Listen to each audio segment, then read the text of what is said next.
Selamat datang di channel Simar Imam. Sembari mendengarkan tinggalkan like dan komentarnya bosku.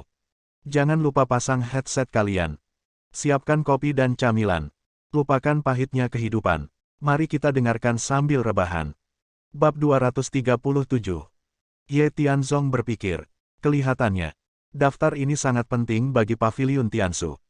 Lagi pula, ini terkait dengan apakah sekte mereka dapat mencapai level yang lebih tinggi setelah bertahun-tahun bekerja keras. Oleh karena itu, tidak ada tindakan sebelumnya, hanya karena dia tidak memiliki kekuatan, dan cukup mengirim mata-mata untuk menonton secara diam-diam.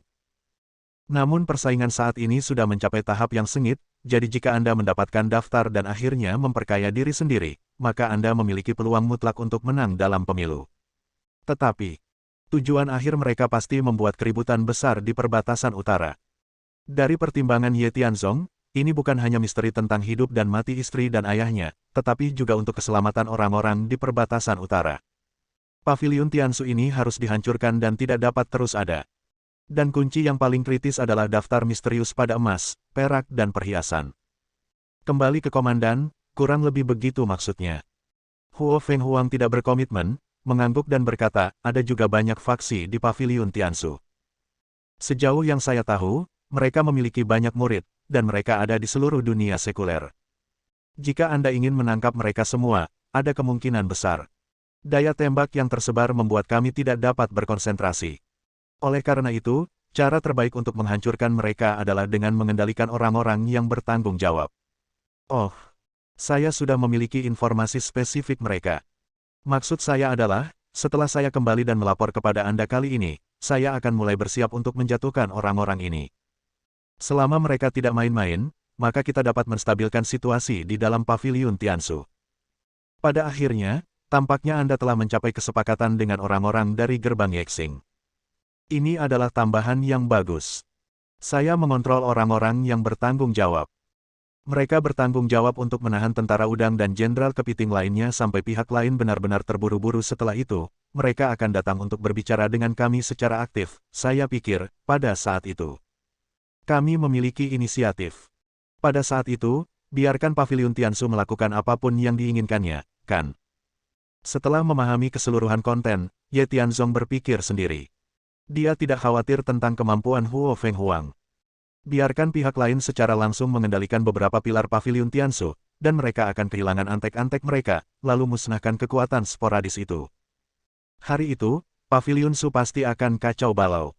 Tidak mungkin membuat mereka mendapatkan apa yang mereka inginkan.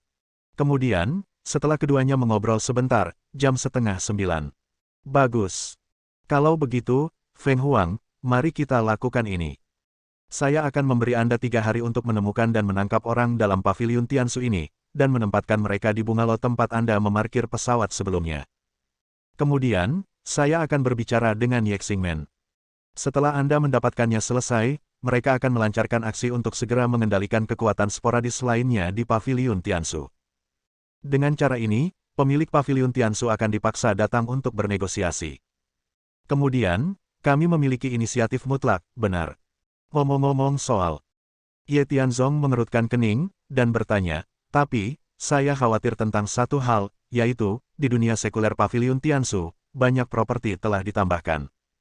Saya khawatir orang-orang yang bertanggung jawab atas industri ini, rute bisnis, Del.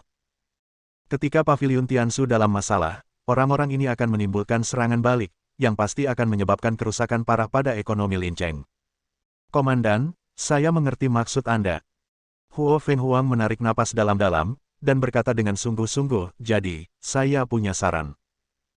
Saya harap Anda dapat menurunkan 5 caebol besar secepat mungkin, dan kemudian mendirikan kamar dagang atas nama memimpin grup Zongheng untuk memimpin seluruh distrik bisnis di Lincheng. Dengan cara ini, tidak peduli kekuatan apapun yang menyerang ekonomi, itu tidak akan berdampak apapun, bagaimana menurut Anda? Itu ide yang bagus. Huo Fenghuang awalnya pintar, tetapi hal-hal yang Ye Tianzong perintahkan untuk dia lakukan sangat sederhana, dan dia hanya mengikuti langkah-langkahnya.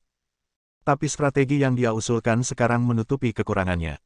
Karena, menurut pemikiran aslinya, setelah mendapatkan 5 caebol berturut-turut, dia akan menantang Guild Caebol. Tapi tautan ini sangat lemah, terutama, saya tidak tahu apakah Ye Zongtian akan menerima langkah itu. Tetapi sekarang, Jika itu dilakukan sesuai dengan niat Huo Fenghuang, maka setelah kamar dagang didirikan kembali, Ye Zongtian tahu bahwa dia tidak memiliki tempat untuk berdiri di Linceng, dan sekarang Su Zongming telah terbunuh, perwakilan khususnya adalah benar-benar selesai ya, saya rasa, saya akan datang untuk duduk di kota secara langsung. Setelah menghancurkan semua propertinya dan merusak reputasinya, mengapa tidak kembali padanya dengan cara yang sama? Sangat bagus. Ye Tianzong mengangguk berat, dan berkata, itu dia. Namun, semua ini harus dilakukan pada saat yang sama. Anda dan orang-orang dari Yexingmen bertanggung jawab untuk membersihkan paviliun Tiansu. Setelah saya kembali, saya akan menemukan ibu mertua. Harta karun emas dan perak, setelah saya mendapatkan daftarnya, saya akan menyegelnya. Pada saat yang sama, saya akan mempercepat langkah untuk memperoleh 5 chaebol, dan berusaha untuk mendirikan kamar dagang segera mungkin, dan bertarung melawan Chaebol Guild lagi pula. Begitu Su Zongming meninggal, berita akan segera bocor, grup Zongheng akan menjadi duri di pihak Ye Zongtian. Saya sedikit bingung sekarang, saya tidak tahu apa yang kamu Zongtian akan melakukannya. Apakah kamu akan datang dan duduk di kota secara langsung? Atau akankah Anda mengirim perwakilan untuk berpartisipasi lagi? Jika kita tidak siap sebelumnya, kita akan sangat pasif. Mendengar kekhawatiran Ye Tianzong, Huo Fenghuang masih mengerutkan kening, dan berkata dengan sungguh-sungguh, terakhir kali, kamu harus tahu. Ibu Ye Zongtian akan segera berulang tahun ke-60. Bawahan berpikir bahwa kamu bisa pergi ke sana. Berpartisipasi, selama kamu menyembunyikan identitasmu dengan baik dan mengambil kesempatan untuk menyelidiki dengan jelas, ini juga akan memberikan referensi untuk tindakan selanjutnya dan, mohon maafkan kelancangan saya, meskipun keluhan antara Anda dan Ye Zongtian tidak dapat segera diselesaikan, setidaknya mereka dapat melihatnya dapat dianggap sebagai dukungan untuk penyakit jantung selama 18 tahun terakhir. Feng Huang yang menyala-nyala. Dia bukan hanya bawahannya, tetapi juga orang kepercayaannya. Dia tahu segalanya tentang dirinya sendiri, dan terkadang, melihat Ye Tianzong kesakitan dan menderita, hatinya bahkan lebih tersiksa. Mengatakan kata-kata ini sekarang benar-benar dari lubuk hatiku, Ye Tianzong merasakan hal yang sama, sedikit mengangguk, dan berkata, oke, aku mengerti, masalah ini tidak terburu-buru, masih ada waktu. Jangan banyak bicara, ayo pergi. 3 hari kemudian, saya berharap mendengar kabar baik. Selain itu, saya ketat dengan Anda, bukan karena saya membenci Anda, tetapi karena saya berharap Anda dapat meningkatkan efisiensi, mengerti? Ya, Komandan. Selesai di sini. Ye Tianzong pergi ke kapal pesiar dan menjemput Ren Dongguo yang sedang sibuk. Dia pikir dia memiliki beberapa misi besar, tetapi pada kenyataannya, Ye Tianzong mengaturnya di tempat yang aman untuk memastikan bahwa penculikan di dalam mobil tidak akan terjadi lagi, dan setelah menjemputnya, Song Huiru juga berada di bawah pengaturan Huo Fenghuang. Kendaraan di sini untuk menghubungkan. Ren Dongguo baik-baik saja. Adapun Song Huiru, situasinya agak suram. Rambut kotor, acak-acakan, bahkan pakaian di tubuhnya menunjukkan tanda-tanda ditarik. Ada banyak bekas luka di lengan dan wajahnya, yang membuat Ye Tianzong sangat khawatir. Dia segera bergegas dan bertanya dengan prihatin, Huiru, ada apa denganmu? Apakah kamu terluka? Apa yang terjadi? Subajingan itu Zongming. Petik 2. Kakak Tianzong, aku. Oh. Untuk sementara, emosi sulit dikendalikan. Sebelum Ye Tianzong selesai berbicara, emosi Song Huiru berada di ambang kehancuran, dan dia langsung jatuh ke pelukannya. Tidak, jika kamu memiliki sesuatu untuk dikatakan, jangan. Ren Dongguo di samping melihatnya dan merasa sangat tidak nyaman. Lagi pula, Ye Tianzong masih menantu laki-lakinya dan suami putrinya. Meskipun tampaknya kemajuannya tidak begitu ideal sekarang, dia percaya bahwa Ye Tianzong pada akhirnya akan diterima. Terlebih lagi, dia sempurna di hatinya, dan dia tidak ingin ada masalah, tapi sekarang, sangat tidak baik bagi mereka berdua untuk saling berpelukan seperti ini. Bagaimanapun, pria dan wanita tidak dekat satu sama lain. Dia tahu betul bahwa Song Huiru sepertinya diintimidasi, tapi bagaimanapun juga, jangan lakukan apapun. Huiru, katakan padaku, apa yang terjadi, bukan? Ye Tianzong ragu untuk berbicara, tidak berani memikirkannya. Dan Song Huiru menjadi tenang setelah banyak menangis, menarik napas dalam-dalam, dan berkata, awalnya, mereka berencana menculikku dengan paksa. Tapi kemudian, seorang wanita datang untuk menyelamatkanku. Aku tidak melihatnya dengan jelas. Siapapun, dia pergi. Tapi, orang-orang ini, untuk menindasku, memukuliku dan memarahiku, aku hampir. Oke, tidak apa-apa, tidak apa-apa. Bagus. Untung saja. Jika sesuatu yang tidak dapat diperbaiki terjadi, Ye Tianzong tidak akan pernah memaafkan dirinya sendiri selama sisa hidupnya. Kemudian, mereka bertiga masuk ke dalam mobil. Kirim Song Huiru pulang dulu, semuanya akan dibahas besok. Dan ketika Ye Tianzong mengirim Ren Dongguo kembali, Ren Dongguo masih sedikit tidak puas, dan bergumam, Tianzong, saya harus mengkritik Anda atas apa yang terjadi malam ini.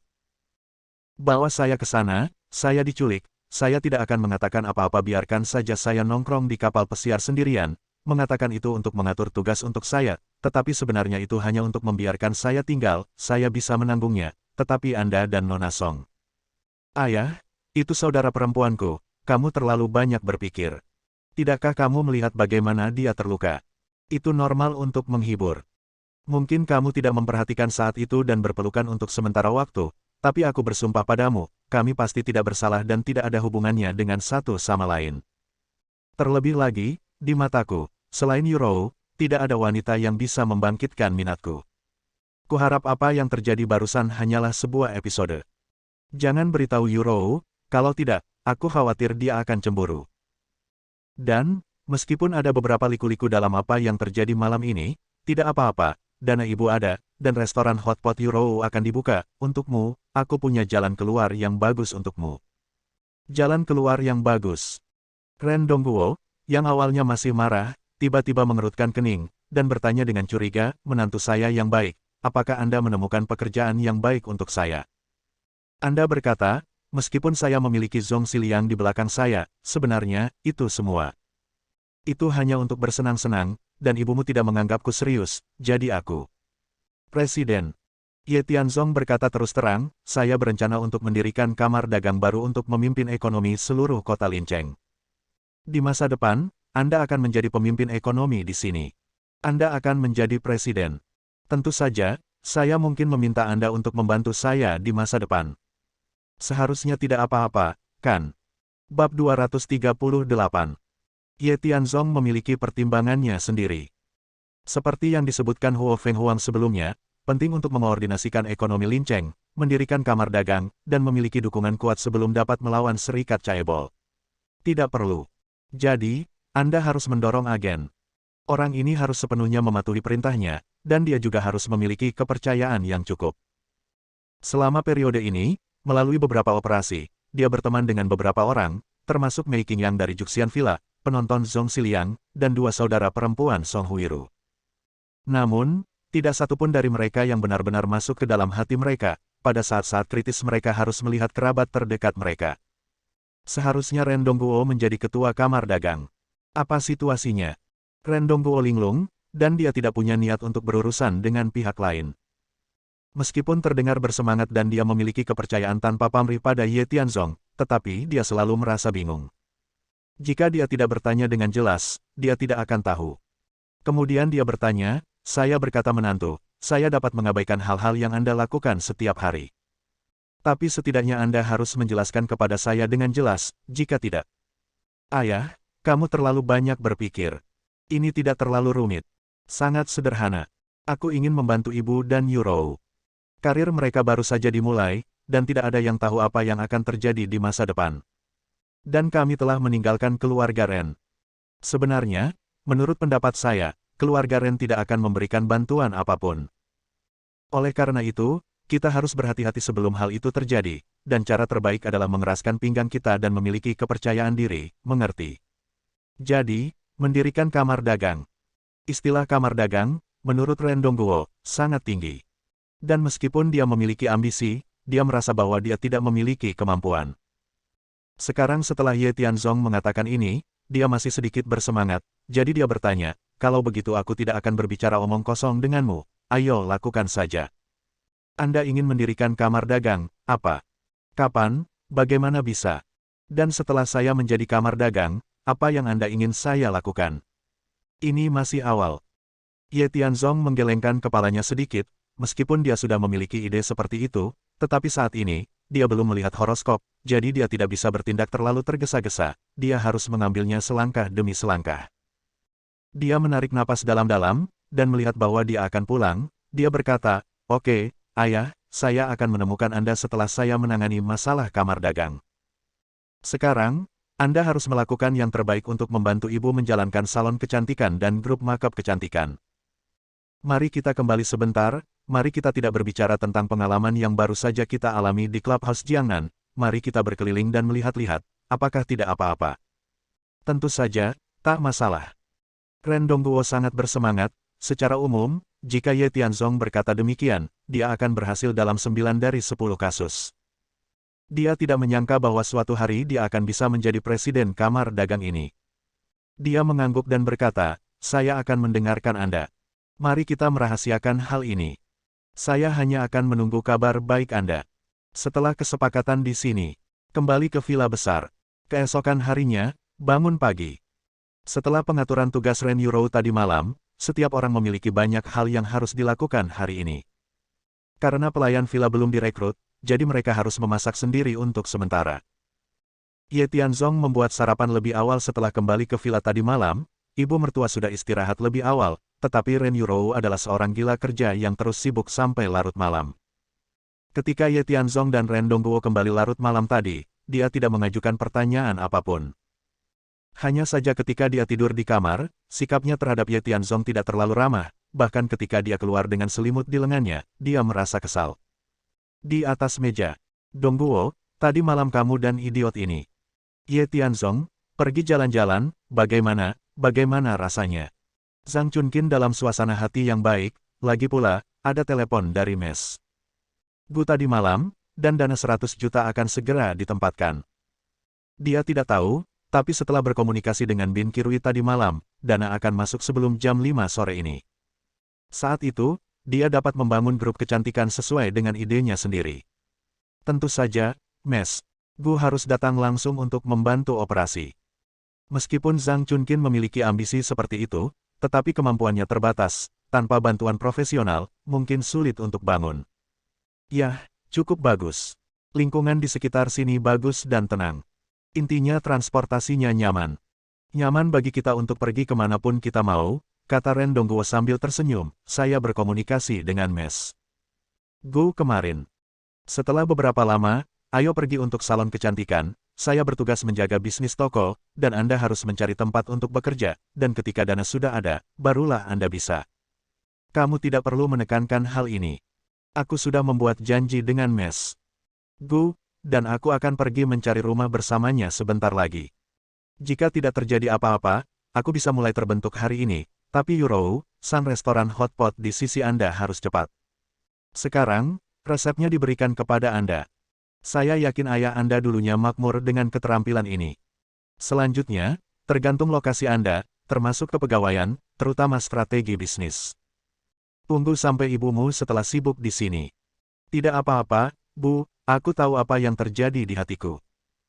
Ren Yurou sedikit mengangguk, dan setelah meminum seteguk bubur terakhir, dia berkata, benar, aku bisa menanganinya di sisiku.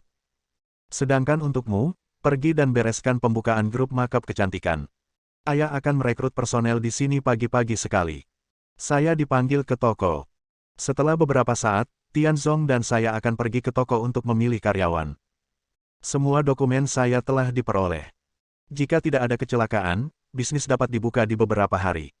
Meskipun kami adalah ibu dan anak, saya juga berharap ada sedikit persaingan yang sehat di antara kami. Modal investasinya 30 juta, dan Anda punya 100 juta, meski kekuatannya berbeda, saya harap bisa mengungguli Anda. Tidak masalah. Setelah kesepakatan di sini, Ren Dongguo dan Zhang Chunqin serta istrinya meninggalkan rumah. Ye Tianzong baru saja mengemas mangkuk dan sumpit ke dapur, setelah membersihkan, dia berbalik dan melihat Ren Yurou dengan tangan melingkari pinggangnya dan ekspresi serius di wajahnya. Hei, istriku, tunggu sebentar, aku akan meletakkan mangkuk dan sumpit ini. Ye Tianzong, saya pikir Anda terlalu jauh. Ren Yurou menyela dengan suara dingin. Setelah menarik napas dalam-dalam, dia berkata dengan sungguh-sungguh, kita baru saja menyetujui bab ketiga dari kontrak. Kamu tidak bisa menyembunyikan apapun dariku. Namun, kamu dan ayahku pergi tadi malam. Pasti ada sesuatu. Meskipun Anda tidak mengatakan apa-apa, tetapi saya dapat melihatnya. Saya tidak dapat menyangkal bahwa Anda mungkin sedikit mampu, tetapi Anda telah melakukan kesalahan. Ayah saya adalah orang yang jujur. Anda dan dia, saya tidak ingin bertanya terlalu banyak, tapi kuperingatkan padamu, jika di masa depan jika kau terus bersikap seperti ini lagi, maka kurasa takdir kita telah berakhir. Itu bukan istriku, kamu menganggapnya terlalu serius. Tadi malam, ayahku dan aku benar-benar hanya berjalan-jalan untuk melihat-lihat. Huff, apa yang kalian lihat? Ren Yurou mencibir dan berkata, saya bangun pagi-pagi dan pergi untuk melihat mobil. Ada banyak daun dan bekas lumpur di roda. Meskipun saya tidak tahu alamat pastinya, Anda pasti pergi ke tempat yang sangat terpencil. Anda semua mengatakan bahwa ini sangat bersih, tidak mungkin memiliki ini, dan Anda berani berbaring di depan saya. Sayang aku. Cukup. Aku tidak mau mendengarkan penjelasanmu. Penjelasan juga menutup-nutupi. Lagi pula, jika kamu menjalankan kereta dengan mulut penuh, tidak ada kebenaran. Ren Yurou sudah muak dengan penipuan ini, tapi dia bukannya tidak masuk akal. Setidaknya, masalah ini telah berkembang sejauh ini dan dia belum melihat pelakunya. Dia berencana dalam hatinya untuk mengamati dan membicarakannya nanti, jadi dia menyela Ye Tianzong. Dia berkata dengan sungguh-sungguh, oke, berkemas dan pergi dengan cepat. Sekarang, proyek Teluk Hailong telah sepenuhnya diserahkan kepada Zhang Tianyao. Dia akan menanganinya. Saya tidak khawatir. Selain itu, kami telah pindah dari Rens keluarga grup Ren, itu tidak ada hubungannya dengan kita saat ini. Sekarang, prioritas utama saya adalah dengan cepat mendukung restoran hotpot, dan kemudian meminta uang kepada mereka. Petik 2. Yah, itu benar. Namun, istriku, kamu selalu khawatir. Tidak masalah bagi kami untuk pindah. Lagi pula, kami telah membicarakannya terlebih dahulu. Tapi tadi malam, Ren Fengping tiba-tiba meminta kami untuk pindah. Aku merasa pasti ada konspirasi. Satu-satunya hubungan antara kami dan mereka adalah dana 30 juta. Saya khawatir hal-hal akan berubah nanti, jadi maksud saya, yang terbaik adalah kita dapat menyelesaikan personel hari ini, dan kemudian meneleponnya dan minta pihak lain untuk memberikan uang. Berbicara tentang masalah ini, ketika saya menandatangani perjanjian dengan Ren Fengping, ada detail lain yang saya lupa sampaikan kepada Anda. Mengesampingkan ketidaksenangan barusan, Ren Yurou sedikit berkedut setelah mendengar kata-kata Ye Tianzong, dan akhirnya memutuskan untuk memberitahu keseluruhan cerita. Bagaimanapun juga menurutnya, Ye Tianzong tidak berguna seperti yang terlihat di luar, dan dia masih bisa membantu di saat-saat kritis. Artinya, meskipun kami mengatakan pada saat saya menyelesaikan kinerja penjualan, grup Ren memimpin investasi, dan investasinya adalah 30 juta. Namun, mereka hanya membayar setengah dari uang itu, dan setengah lainnya dibayar oleh pemegang saham kedua dari grup, jadi mereka tidak bisa mendapatkannya untuk saat ini. Kesepakatannya dalam waktu setengah bulan. Mengapa ada hal seperti itu? Mendengar ini, Ye Tianzong mau tidak mau melompat ke dalam hatinya. Padahal, apalagi puluhan juta, ratusan juta, puluhan juta, baginya, itu gerimis saja. Namun, mengingat hubungan saya dengannya, jika saya memberikannya secara langsung, saya pasti akan merasa jijik, dan saya tidak tahu bagaimana menjelaskannya. Oleh karena itu, jika ada kesalahan dalam uang ini, itu juga akan menjadi pukulan yang sangat besar bagi kepercayaan diri Ren Yurou. Siapa pemegang saham kedua ini? Penjelasan yang diberikan oleh Ren Fengping dan yang lainnya saat itu, mengapa mereka tidak dapat membayarnya untuk sementara. Lalu kapan uang itu akan dibayarkan? Secara khusus, bagaimana seharusnya proporsi saham ini dialokasikan, serta dalam hal operasi dan suara perusahaan di masa depan. Pertanyaan terus-menerus Ye Tianzong menyebabkan Ren Yurou menundukkan kepalanya dalam diam. Pemesanannya relatif tergesa-gesa saat itu. Bahkan, dia sendiri juga bingung. Setelah memikirkan masalah membiarkannya pindah tadi malam, Ren Yurou ragu-ragu dan berkata, untuk lebih spesifiknya, saya juga tidak terlalu jelas. Bagaimanapun, mereka hanya mengatakan bahwa mereka akan mengirim uang. Pemegang saham kedua, bernama Cui Haoyang, biasa melecehkan saya ketika dia berada di grup. Dia sepertinya sedang dalam perjalanan bisnis. Ketika dia kembali ke perusahaan setelah beberapa saat, saya yakin mereka tidak akan berpartisipasi dalam pembagian saham pengendali, tetapi tampaknya dia telah bertengkar dengan Ren Fengping baru-baru ini, berharap untuk memperluas villa. Petik 2. Perluasan villa. Bukankah hanya ruang terbuka yang membutuhkan bungalow kita? Ye Tianzong selalu merasa bahwa masalah ini aneh. Mendengar kata-kata Ren Yurou sekarang menegaskan penilaiannya. Masalah ini tidak bisa ditunda lagi, jika tidak, malam akan penuh dengan mimpi. Saya rasa pemegang saham kedua, Cui Haoyang, tidak pergi sama sekali. Dia hanya mengambil kesempatan ini untuk menunda waktu. Usir kami, Dan kemudian kami akan pergi ke pihak lain untuk membuat masalah. Berbicara tentang ini, Ye Tianzong tiba-tiba mengerti sesuatu, dan bertanya dengan penuh semangat, kalau begitu Yurou, tunjukkan perjanjian yang kamu tanda tangani dengan Ren Fengping dan yang lainnya. Perjanjian ini seharusnya baik-baik saja, aku memeriksanya dengan hati-hati saat itu.